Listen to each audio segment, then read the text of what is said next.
Lois and I often walk on the back roads and trails near our house here at Bedford Hills. Today, though, she's gardening. We believe that this sort of consistent exercise has kept us in the good health that we still enjoy. We have seen a great deal of AA history in the making since we moved here in 1941, something that it is most wonderful to remember. I'm Lois.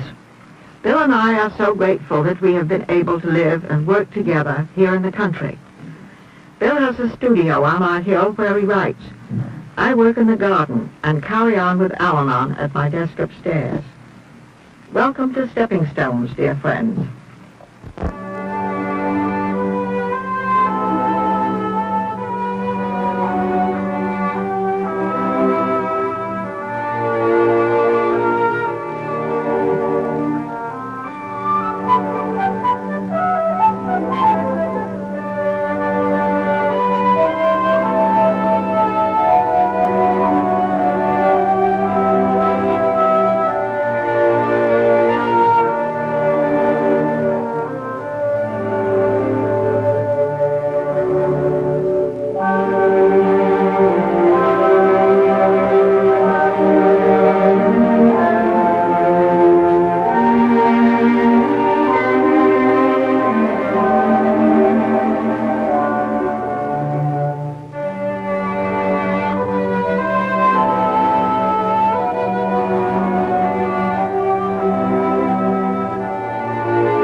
I think perhaps the best place to start this narrative would be on a summer night in 1934 at Towns Hospital, that famous drying out emporium in New York where I had so often been.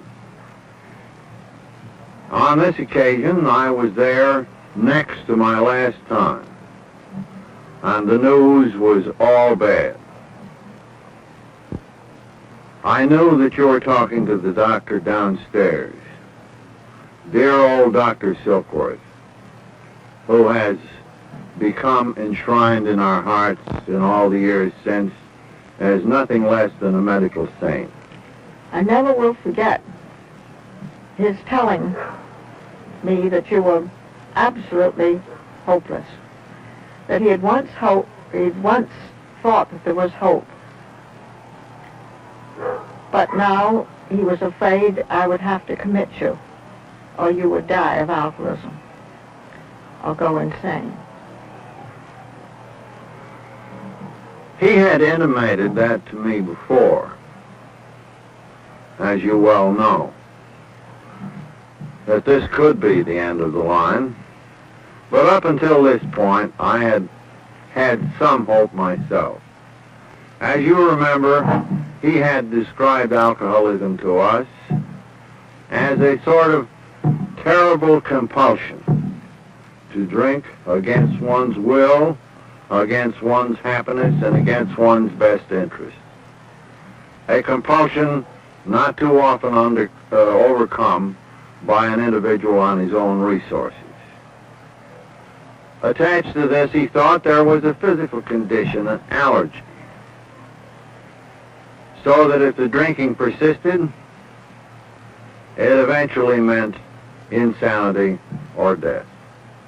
And meanwhile, great desolation indeed, which had been our lot. I well remember leaving the hospital after this fatal sentence had been passed upon me, and indeed upon you. This time, I had a fear of alcohol that I had never known it in such an intensity before. And I suppose it was mainly fear and constant vigilance that kept me sober for the next few months.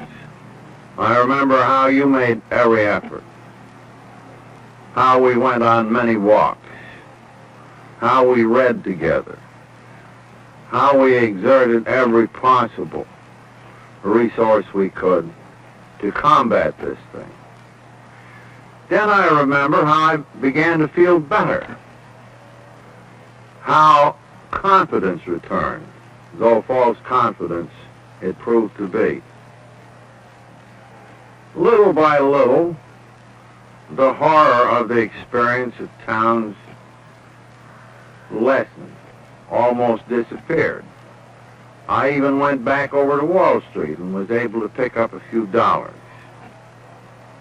Perhaps things weren't so hopeless as the doctor had said. Then came that day when you had to work in the department store. It was November 11th, 1934, Armistice Day. And I proposed to go to Staten Island to play some golf all by myself. I, of course, thought that, well, I've certainly got to make it this time. But no, again I was stricken. Again I vaguely remember faces and buses, and then oblivion. And then comes a part of the story that I don't remember, but which you certainly must. Well, I found you in the areaway, I remember, with a great gash across your face and dragging the golf clubs. You certainly were a sad-looking sight. And I had to take you in and put you to bed. I guess you even had a lot of trouble getting me upstairs. When I came around this time, I was truly hopeless. For the first time, I could see myself as a denizen of a mental hospital. For perhaps a week, I drank on.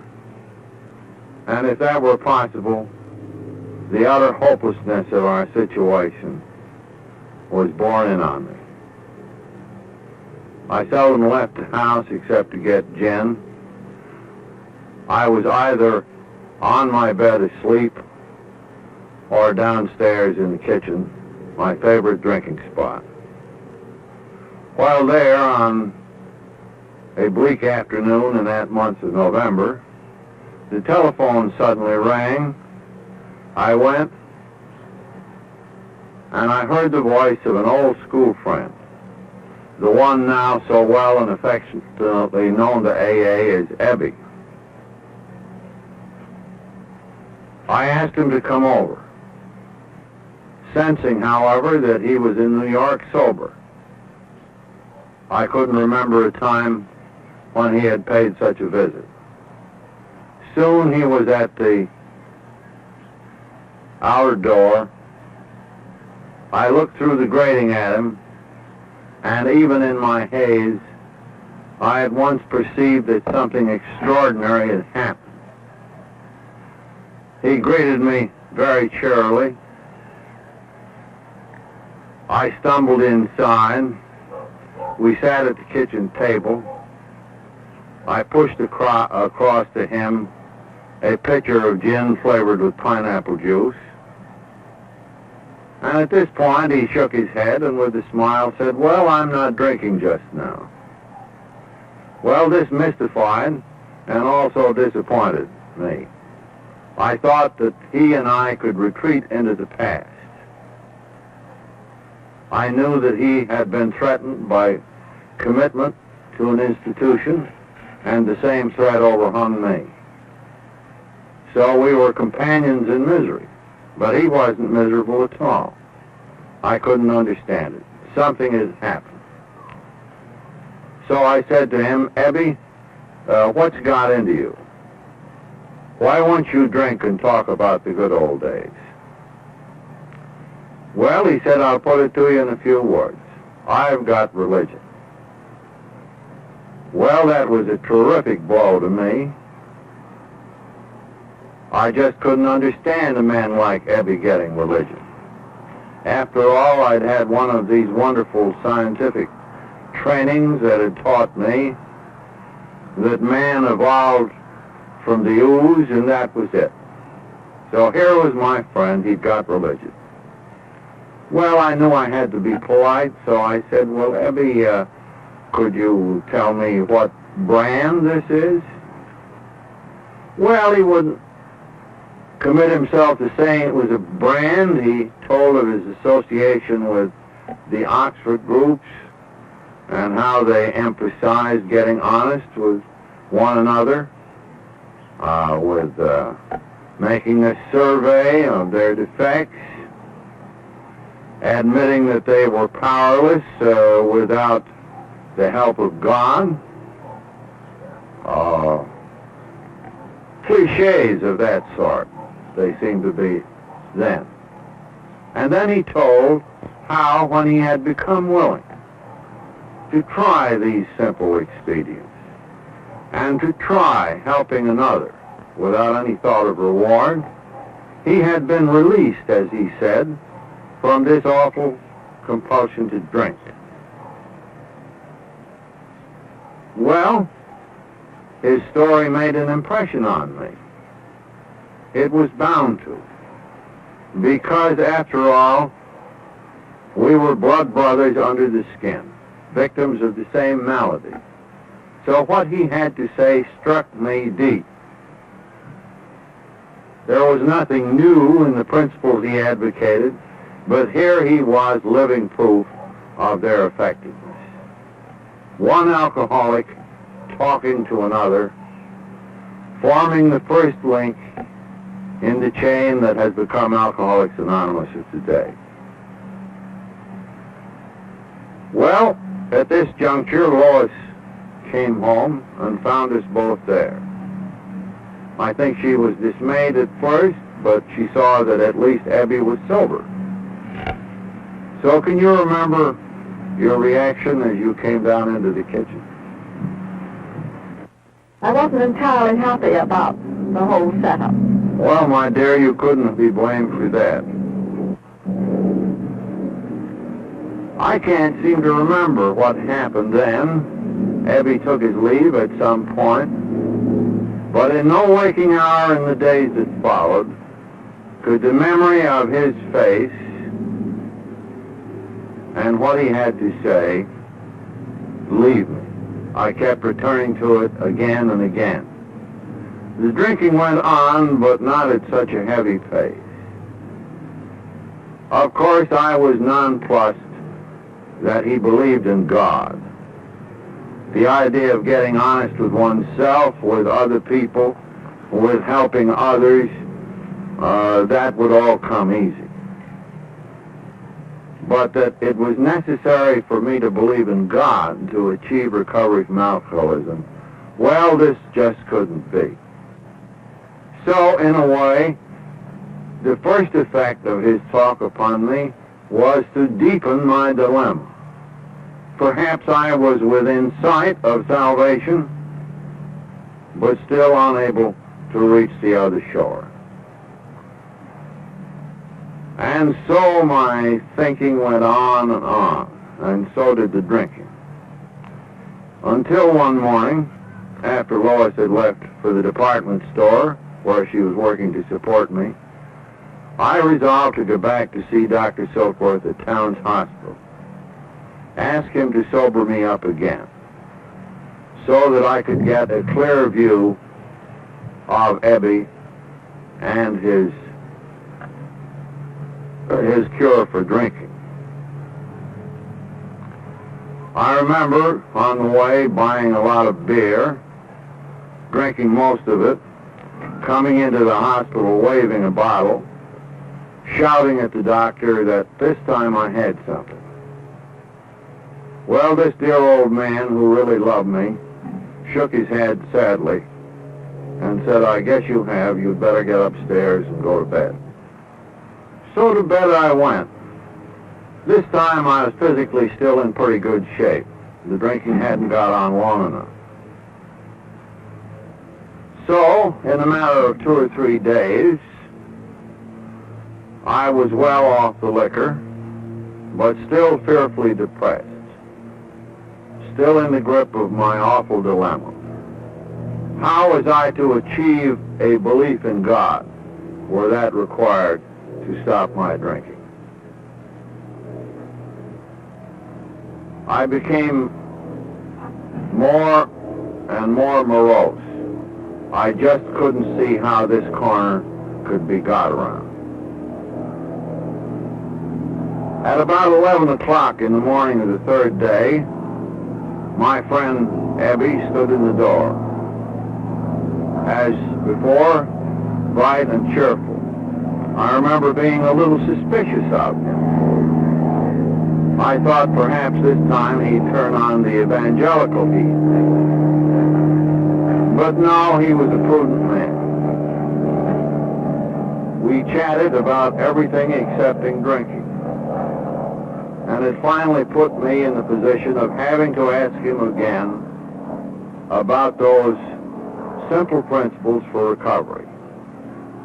This admitting you were hopeless, well, that wasn't too hard. This getting honest with yourself and another person, well, one could do that. This making restitution for harms done other people. A tough job, but certainly one would try that. Working with others without any demand for money or acclaim. Well, that would be just wonderful. But when he came to the God part, again, I remember a terrible balking and rebellion. He also told me a little bit about his own recovery and what had preceded it. A friend of his, a prominent American businessman, having exhausted all of the cures of note in the United States, had 2 or 3 years earlier taken himself to Europe, where he was put under the care of Dr. Carl Jung. Dr. Jung was one who thought that man was more than $2 worth of chemicals, a bundle of instincts, and a certain amount of intelligence. He thought that man had a soul. Nevertheless, after a whole year's treatment, Hazard again relapsed on leaving the doctor. Returning, he had asked if there was any further hope. He had thought the doctor to be his court of last resort. And Dr. Jung, a great and humble man, said, Roland, my art cannot save you. But there is one other resource. That is a spiritual experience. Something that will transform you, expel this compulsion, and enable you to do what you couldn't do before. So Hazard had brought this message to Ebby. It was much the same kind of a message that I had received from Dr. Silkworth. I was hopeless so far as my own resources were concerned, and this message coming to me through this new channel intensified my depression. Now again, I must make the point that on his second visit, Ebby made no attempt to evangelize me. He just stuck to his own story, and then when this was finished, he took his departure. When he went, I sunk into the most unbearable depression that I had ever known. I suppose that momentarily at least, the last vestige of my prideful obstinacy was crushed out. I was just a child, crying alone, very alone, in the dark. For the extremity of this agony, I can find no words. And then I remember crying out, if there is a God, will he show himself? And then came the miracle, the great central experience of my whole life. The room instantly lit up in a blinding glare of white light. I was seized by an ecstasy such as I had never known. It seemed to me that I then stood on a mountaintop where a great clean wind was blowing. I thought to myself, but this is not air, this is spirit. This is the God of the preacher. How long I remained in this state, I just cannot say. And again, I have no words to describe what it was like. At length, however, I found myself on the bed, but now I was in a new world. A world in which everything was right, despite the wrongs of the world I had been living in. I felt myself filled with the consciousness of the presence of Spirit, of God. A great peace stole over me. And there I lay and reveled in this new and loving consciousness. Yes. At length I became truly frightened. I thought I was hallucinating. So I called Dr. Silkworth, told him the story as best I could, and said to him, Doctor, am I hallucinating? Have I gone crazy? He questioned me. And at length he said, no, Bill, he said, you are not crazy. Some great psychic event has occurred. I can feel it. I can see it, but I can't define it. Whatever it is, it's much better than what had you only an hour ago. Hold on. And you'd better hold on to what you have. Well, this was great news to me. The next big piece of news came in the form of a book brought to me by my friend Ebby on his next visit. This book was written by William James and was called Varieties of Religious Experience. Though the experiences were of many kinds, I at once saw that they'd had transformed people, and that nearly all of these experiences in this book had to do with people who had found themselves in an utterly hopeless state. A state of mind or existence where there was no way around, under, or over. Well, this was what had happened to me. And in this book I found experiences similar to my own. And best of all, the great William James thought that these experiences had objective reality. Following the reading of this book, there came to me a vision of a chain reaction among alcoholics, in which each recovered man would come to the next, hope in one hand and hopelessness in the other, saying in effect, If you are an alcoholic, you have an obsession that condemns you to drink, an allergy that condemns you to die. Your only resource is a spiritual experience. If then the doctors were quoted upon the hopelessness of the situation, the God of medicine would in effect say to each newcomer, our resources will not bring you back to life. In short and paradoxically, the chances of the alcoholic to recover by the spiritual experience means would be just in proportion to his hopelessness. Yes, the secret would be deflation at depth, using the tools given us by science, the compulsion plus the allergy. Then when one alcoholic carried this message to the next, he could reach the newcomer where he lived, even below consciousness. Then bringing about the deflation, he would create a dependence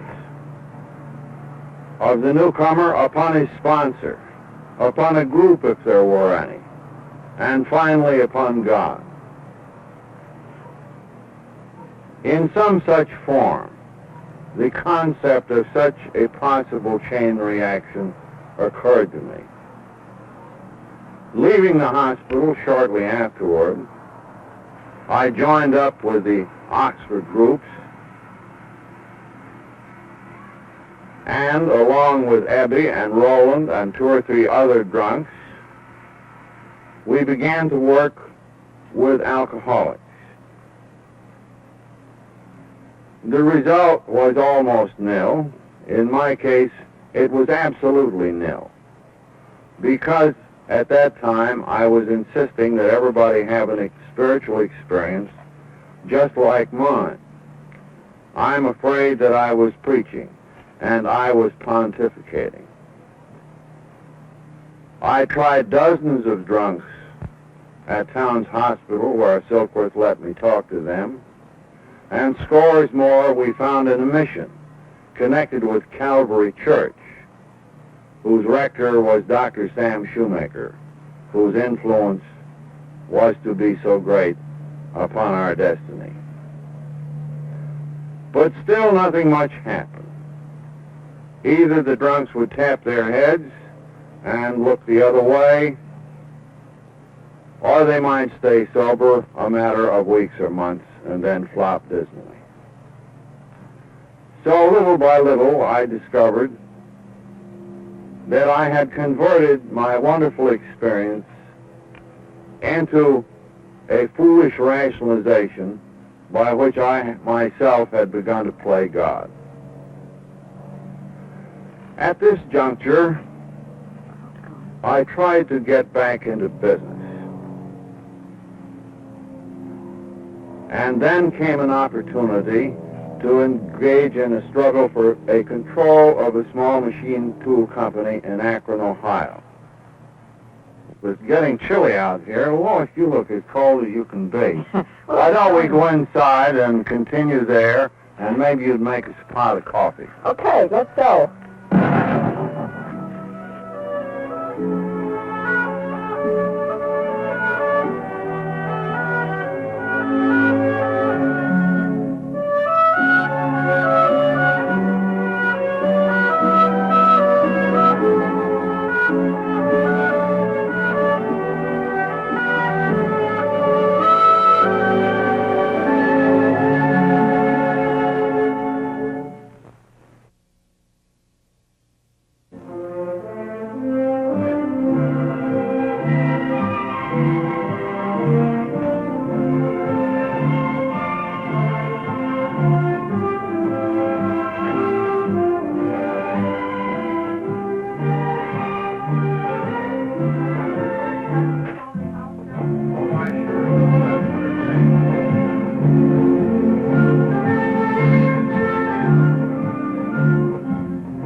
Well, I was on the way to Akron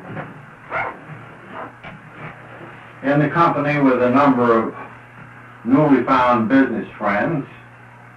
We expected, as I think I said outside, that we would capture a company.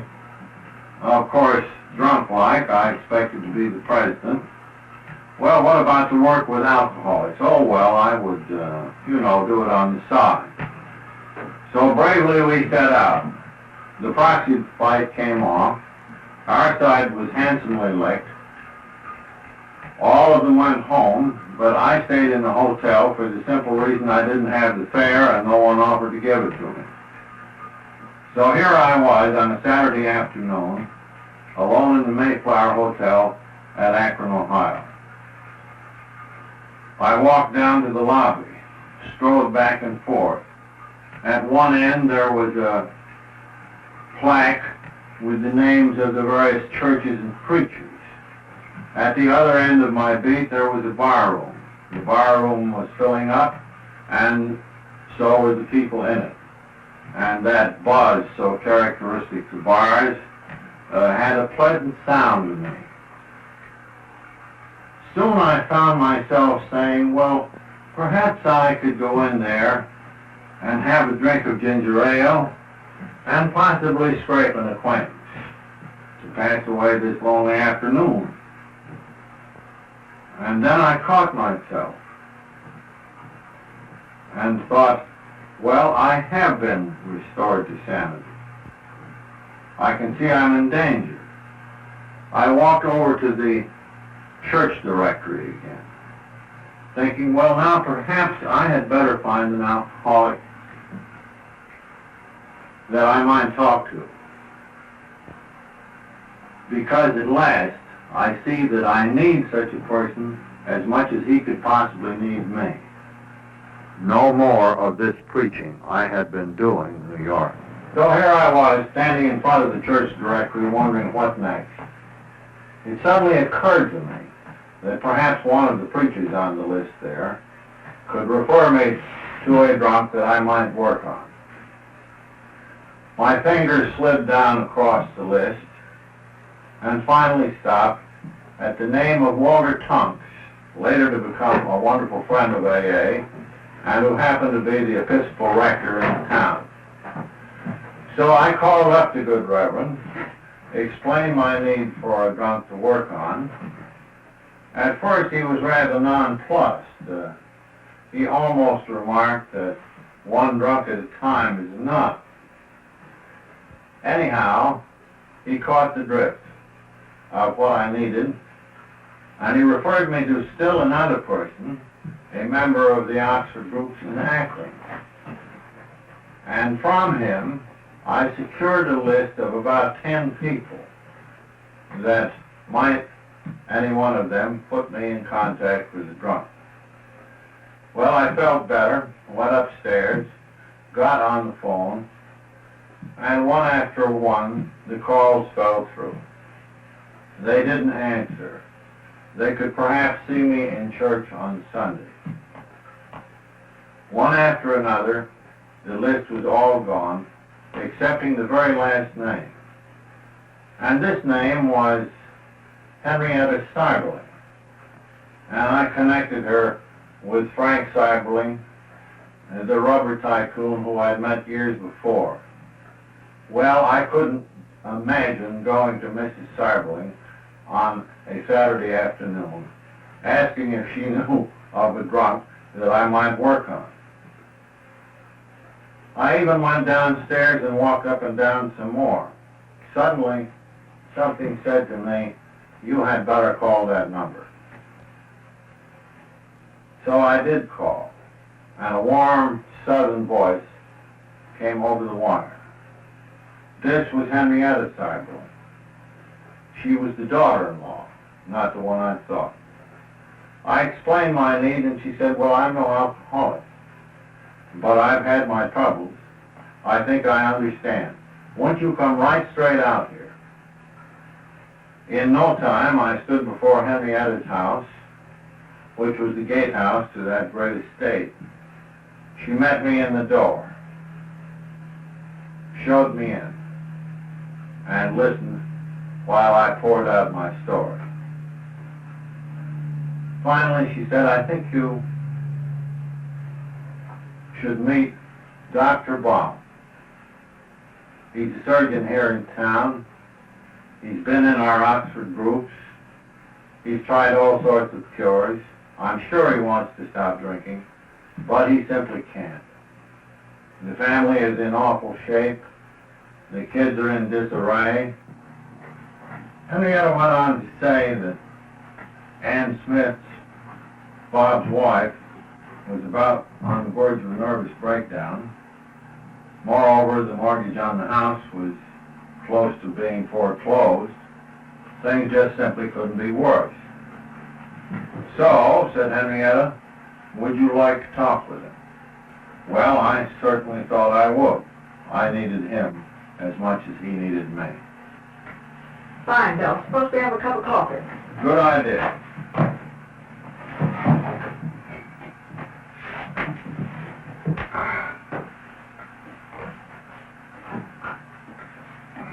That looks grand.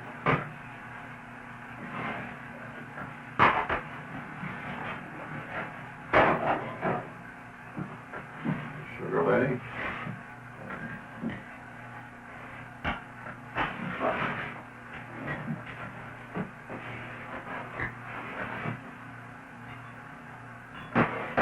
Take it clean.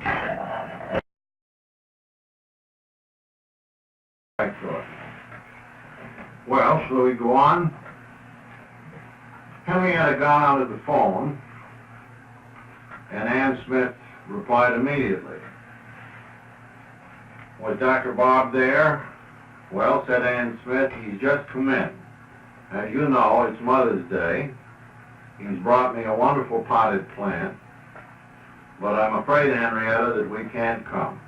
He is so potted that the plant is on the table, but he is on the floor under the table and can't get up. Maybe we can do better tomorrow."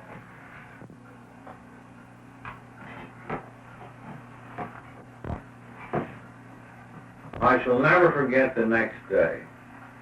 It was a Sunday. Henrietta had had me out there for an early dinner, and at 5 o'clock in the afternoon, the doorbell rang, and there stood Dr. Bob and Ann.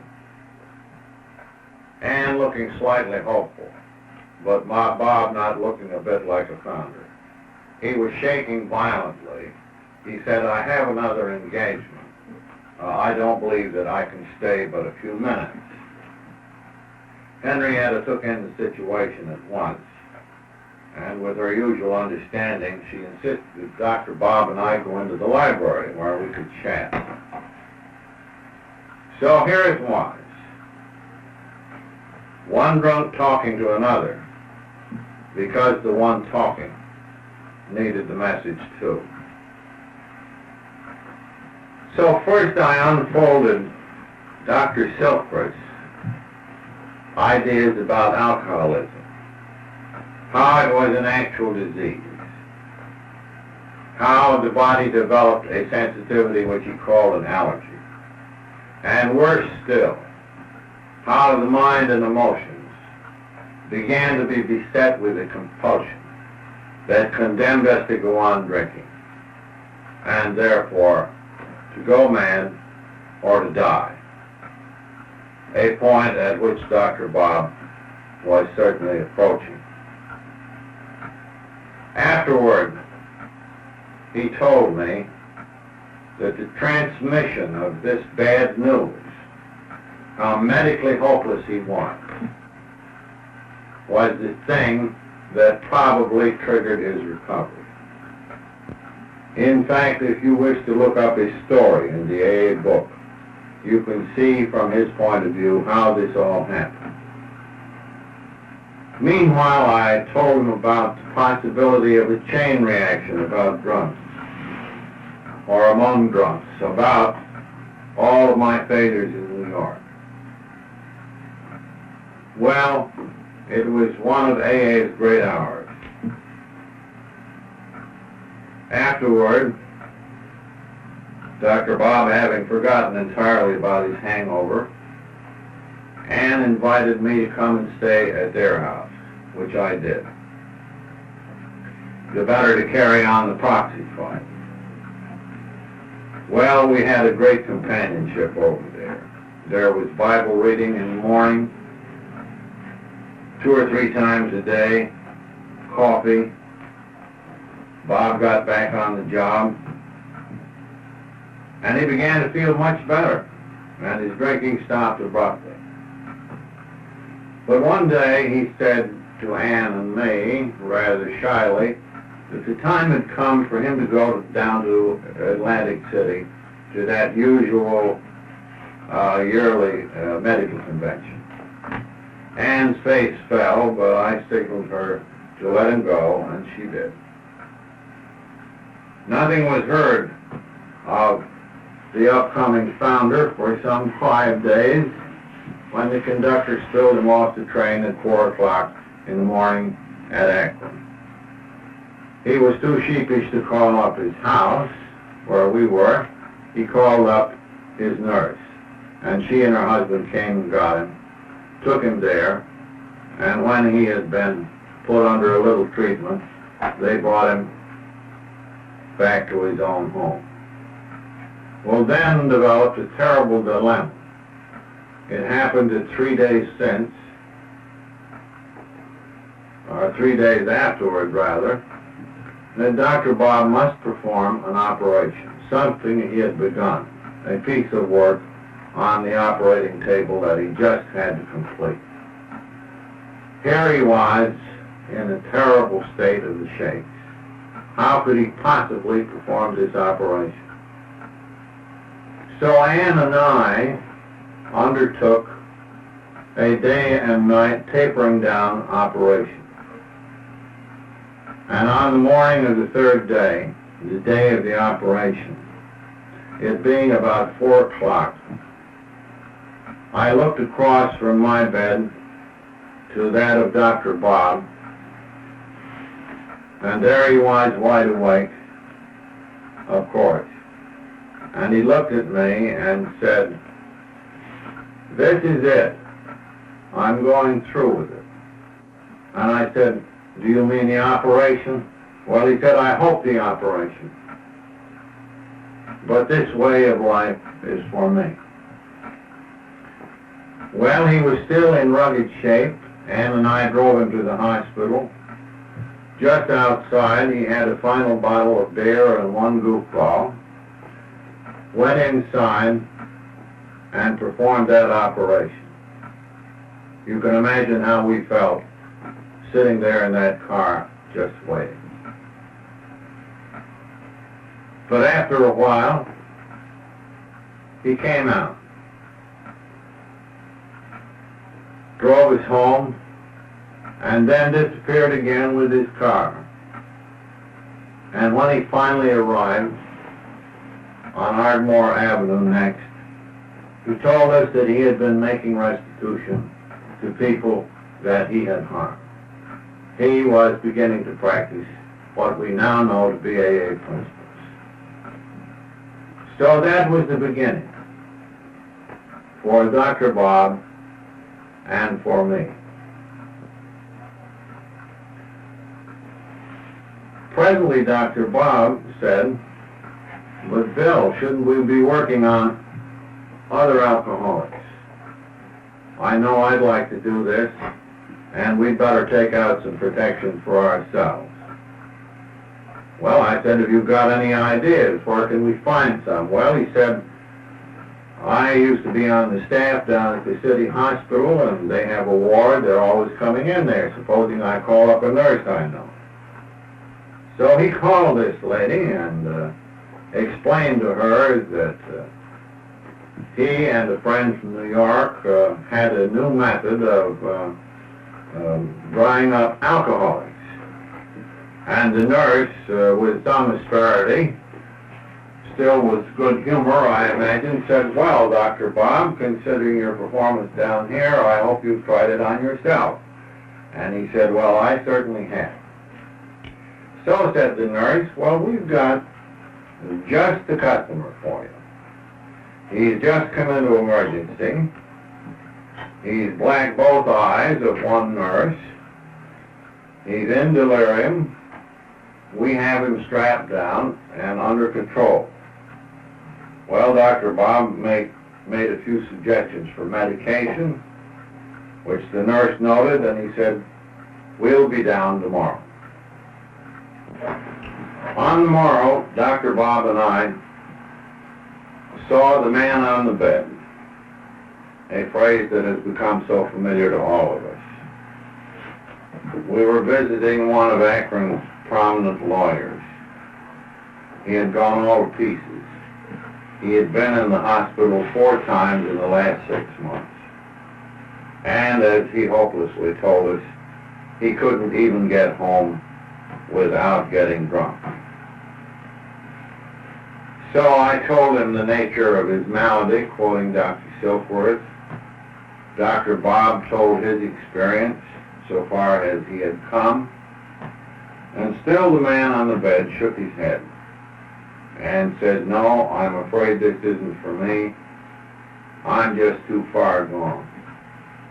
It isn't a matter of faith in God. I have faith in God, but I'm sure he hasn't got much faith in me. But come back again, won't you? You fellas seem to really know the score." So next morning we came, and we found his wife standing there at the foot of the bed. And our new friend, Bill, cried out, "Here are the fellas. They know the score. They know what this is all about." And then he went on to relate how during the night it began to come to him, if these fellas can find it, so can I. Bill's story can be found, if you want to read it in detail, in the book Alcoholics Anonymous. At that very hour, Bill said to his wife, "Please fetch me my clothes. We are going home." He went home, immediately engaged in a political campaign. In it, his adversary used his alcoholism, but Bill kept sober. And in all the years since, until his recent death, he kept the faith.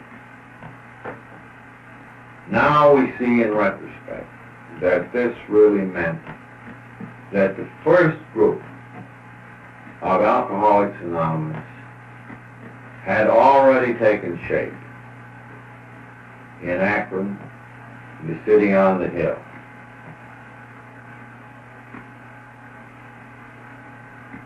I think, before concluding this part of the project, that all of us should humbly reflect on the marvelous chain of circumstances, doubtless ordained by Providence, which had brought us thus far.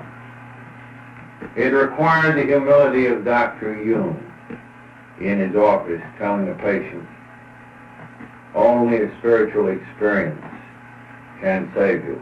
My art cannot. It required a messenger, his patient, who came to my friend Ebby. And then it required Ebby taking the time and caring enough to look me up. No personal link in the chain of those early events could have been more critical and important than that of Dr. Silkworth, the man we later called the little doctor who loved drunks. We must never forget that it was he who told us the nature of our malady. It was he who during his lifetime attended some 40,000 cases. After AA started, some 12,000 cases. Ah, yes, his contribution was indeed indispensable. He was, I repeat, the little doctor who did love drunks. And all this while, for years before, during all of those terrible times of drinking, Lois stood by me. If she hadn't, I probably wouldn't have been alive to be a part of this change. Lois, at this point, I should think it would be a good idea if you'd put on a statement on here of what your reactions were, first to my seeming to be well and so on, the reactions to the first early days. Well, of course, I was overjoyed. And when I went up to see you in the hospital, you were so different. I knew something tremendous had happened to you. I knew that you'd never drink again. I never doubted. And I was, of course, tremendously grateful. And for quite a long time, that feeling of joy stayed with me. But after a while, it began to wear off, and I didn't know just what was the matter. And I found myself losing my temper over trifles. Until one day you asked me to hurry up and get ready to go to a meeting, and I threw a shoe at you. You remember? And that didn't concern you too much, but it did me. Why had I lost my temper over such a trifle? So I then began to think of my own relation to you and to myself, my inner self. And I saw that I was resentful, that somebody else had done something that I had wanted to do all my married life. My one purpose had been to sober you up. And then somebody came along and in 2 minutes did the job. I was also resentful I didn't have any time with you anymore. We used to have so many wonderful weekends together. We were so companionable. But now the house was full of drunks and I didn't see you anymore. You were always out working on somebody or bringing some new one home. I love to have a house full of drunks, but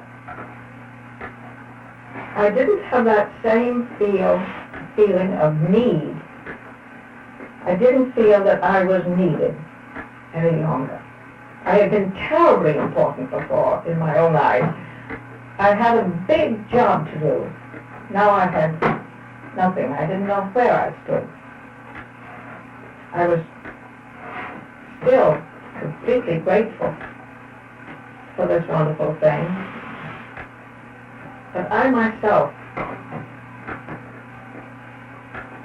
was confused and didn't know where I was, what my goal was. I'd had a goal before. Now what was it? Then I realized that I too had to live by the 12 steps. It was just as important for me as it was for you. Not so obvious perhaps, but just as important. So, that's my story. Well, Lois certainly went on with the 12 steps. As you know, she did stay with AA, and as I have remarked before, she's had about 6,000 more people in this house. And she has posed, I'm sure, to many of our viewers and listeners, the tremendous problem that nearly all AA families have at first. We alcoholics have greatly deformed those near to us. And she has posed that problem and has since been a part of its solution in the Al-Anon groups. Well, let's round out this wonderful chain of events. I began to work with other alcoholics in New York. We began to go to Oxford group meetings, and there we met Dr. Sam Shoemaker, the Episcopal rector. What he gave us in the way of personal inspiration is beyond all description. His impact on us in those early days certainly registered. And the principles emphasized by the Oxford group later lent themselves very readily to the formation of AA's 12 Steps and the publication of our book, Alcoholics Anonymous. And we, from there, go to other indispensable people in the chain. Ann Smith, whose experience had been similar to Lois, staying by Bob. Bob, the first alcoholic to be sober following my own recovery. And then to make a group where 2 or 3 are gathered together came Bill. And so, for us of AA, that was the beginning. If this means of communication between us and you proves to be useful and a happy one, I hope we shall make some more of them. Meanwhile, God bless all of you, and Alcoholics Anonymous forever.